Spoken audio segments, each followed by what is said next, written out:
Hey, it's Larry Gonzales with your Mortgage Market Minute, your housing market update for the first week in April. And I tell you what, I'm going to tell you right now, I am not shifting you.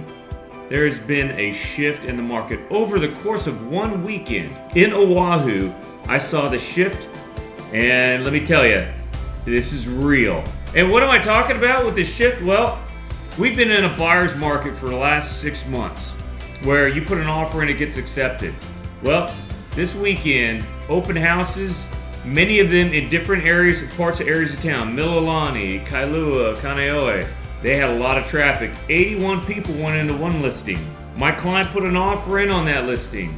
17 offers submitted. 17! He didn't get his accepted, and his was a strong offer.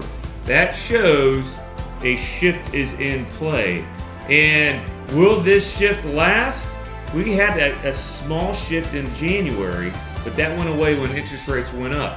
So the question is, will this shift last? And I'm going to go over some of that because there's signs that say, yes, this shift is, hey, that's my phone, that's my watch telling me, Larry, there is a shift. So let me go over a couple other examples. All right, because a lot of times what's going on the mainland, it comes over and it happens in Oahu just a little later. I have a client who's looking to buy in Virginia Beach.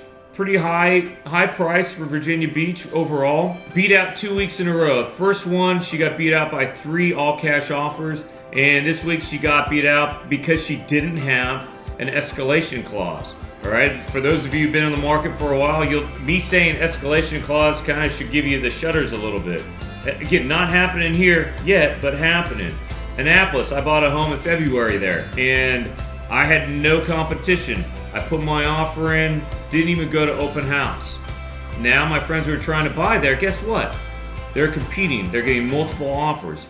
Soon we are going to start seeing that here. I think we're starting to see that now, especially in areas that are popular. Mililani is definitely popular because it's an older, established neighborhood. The schools are there. They have the infrastructure to support growth. And so that's kind of what I'm seeing. Here's another thing. All right, again, you always look at prices, inventory, and rates. Prices, we got 3 reports in a row that show home prices are starting to go up. That we've hit that bottom, that bell curve. The home prices have been going down since June, July, when interest rates started shooting up. We might have hit that bottom. We might be going up. We had the FHFA Housing Market Index report last week that showed an increase month over month. We had the Black Knight report for the month of February showing that home prices went up by 0.8%. And now we had the CoreLogic report on home prices come out, and that showed a 0.2% increase in prices. So I think we might start seeing home prices go up. Now, at the end of this week, early next week, we'll get the Oahu housing market report from the Honolulu Board of Realtors. And I think the home prices will continue to go down for the month of March in Oahu, but I'm thinking in April we might see that shift. So that's kind of where we're at with prices. Despite interest rates going down, mortgage apps actually this last week actually went down by 4%, which was after 4 weeks in a row where mortgage applications where there was an increase. And I'm not sure. I think that's just an anomaly. I think really you're starting to see more action, more people getting in the market. But why are people excited? Why are more people putting offers in? Well, they see certain things that I'm seeing, and it's kind of like my sixth sense, right? But you get the point. Jobs report. We had ADP jobs report. This is a private sector jobs report. We had 145,000 new jobs in the month of March. The expectation was 210,000. So fewer jobs. It shows that employers are laying off the gas for hiring people. They're just trying to maintain the people they have. Pay increases for people who are staying at their jobs up 6.9% year over year, which is down from 7.2%, which was the month prior in January.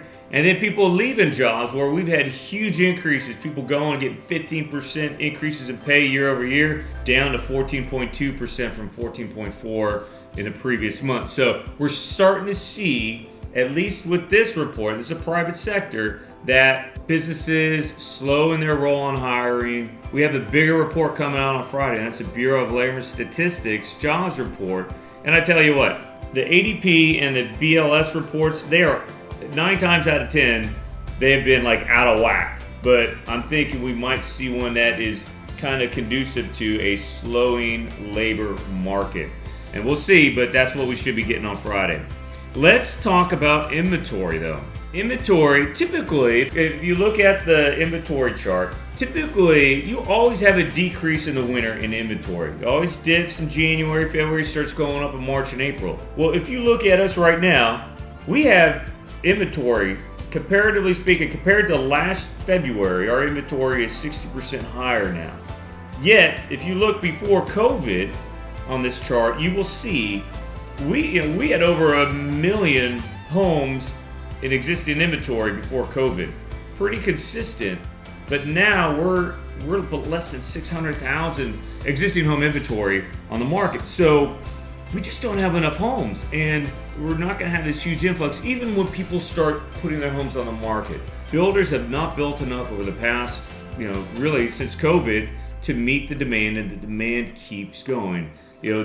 What we're seeing this last weekend, what I think we'll see, maybe not this weekend because it's Easter weekend, but what we'll continue to see is more and more people going to open houses. They're going to go ahead and start putting offers in because they see rates coming down. They are starting to move. They're getting ready for the end of the school year. All right. So anyway, to coming back from my salt and pepper memories. Rates are down, all right, and we're probably at about 6% conventional. If you look at the chart, almost the lowest that we've been since January time frame. Good chance we might go down a little lower. VA, we're looking high 5s. When that happened last time, the market picked up. We got a lot more activity because of pent-up demand. People who weren't putting in offers, weren't even looking when rates were near 7%. They all of a sudden come out of the woodwork when rates get near 6%, certainly into the 5s. And as a buyer, what are you waiting for? What are your cues as to should you start looking or should you continue to wait, stay on the sideline? Well, kind of my lessons learned from what I'm seeing this week, and as we shift back from a buyer's market into a seller's market, my recommendations are this. 1, you're going to see more competition in certain areas. I think Eva Beach does have a pretty good inventory. Waianae has a pretty good inventory. You're not going to see as much competition there because you have more inventory. But Mililani, Kaneohe, Kailua, you're going to see competition, especially if the house that comes on the market, it meets the check in the box requirements for families. Be ready. If you're thinking about get pre-approved, don't sit on the sidelines, because guess what? When it becomes a seller's market, you start getting 17 offers, you get 80 people going to homes, guess what? They're going to start putting in offers, and you want to be the first to put in your offer. First in line helps. Early bird gets the worm.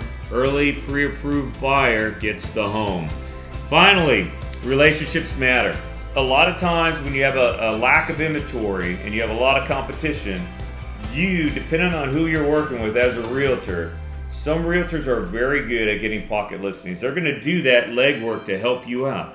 I know realtors who will go door knocking. I know realtors who will canvass their neighborhoods that they know are popular to see if sellers or homeowners are willing to sell. And you know what? That makes a huge difference for you as a buyer working with somebody who's been in the industry for a long time and knows what it takes to get their buyers into homes. I went to a young professional network event, and there are a couple of realtors who have been in the industry a long time. They have a huge amount of respect on the island, and they were giving some education to newer realtors, and it was pretty funny. They talked about when they started, they were cold calling sellers, they were door knocking, and the newer realtors who really haven't experienced that, they were like in shock. You mean you called people you didn't know? You went knocking on doors? And these realtors are two of the highest producers in the state, year in, year out. You want a realtor who knows what he or she has to do to get you into a home. And for sellers, well, I feel like Braveheart. Hold. Now is the time to put your home on the market. I've been telling you to hold up if you don't want to give up on some of that equity that you've built over the course of the past few years. When you got a lot of offers put on your home, you don't have to give as much credit. So the time to sell. I've been telling people, wait until the spring. Hey, spring is here, all right? Birds are singing, flowers are blooming, time to sell your home. Get your home on the market before you go into PCS season. I'm not saying this because I want more inventory. I'm saying this because it's going to help you make the most money on your sale. All right, so I know you're thinking, Larry, is this going to last? Are we going to see this shift into a seller's market last? Well, we got a couple of things going on here, and these are things that you and I don't control. We don't control them. But you know what? Knowing what the second and third order effects of these reports that are coming out are going to be will help us navigate this environment a lot better than the person who's just kind of sitting on the sidelines. All right, we had a job opportunity and labor turnover report that came up earlier this week. Showed 9.9 million available jobs in the market. That's the lowest we've had in 21 months. That's the first time that we've been below 10 million in 21 months. The labor market is beginning to soften. We have two huge reports coming out in the course of the next week. We have the BLS jobs report coming out on Friday, and then we have our first inflation report for the month of March coming out next week, the Consumer Price Index. If that shows a decrease in inflation, guess what? You're going to see interest rates continue to come down. There's a lot of other things though at play. All right, we have OPEC. OPEC has cut their fuel output by over 1 billion barrels a day. And what does that mean? That means there's a good possibility that our fuel prices will go up. And that is a counter to what we've seen with inflation coming down. And a lot of the reasons for OPEC doing this is, one, they're sticking it to the man. They're sticking it to Uncle Sam, because guess what we have not done? We have not replenished our strategic reserves. So there are some who are thinking that that is a way to punish us for not doing what we said we were going to do as a country. And we haven't. So if oil prices go up, that's going to have a negative effect on inflation. We'll see inflation maybe not go down as much as we expected, maybe settle, maybe even go up some. We also have the banking industry.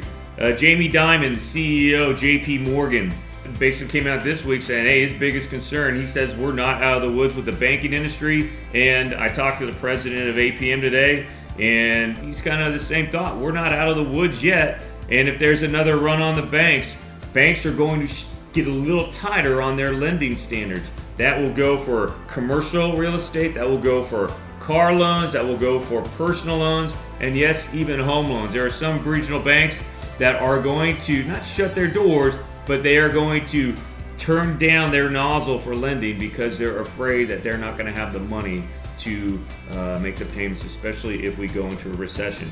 And this is all leading to that. Are we going into a recession? If we go into a recession, or when we go into a recession, expect rates to go down.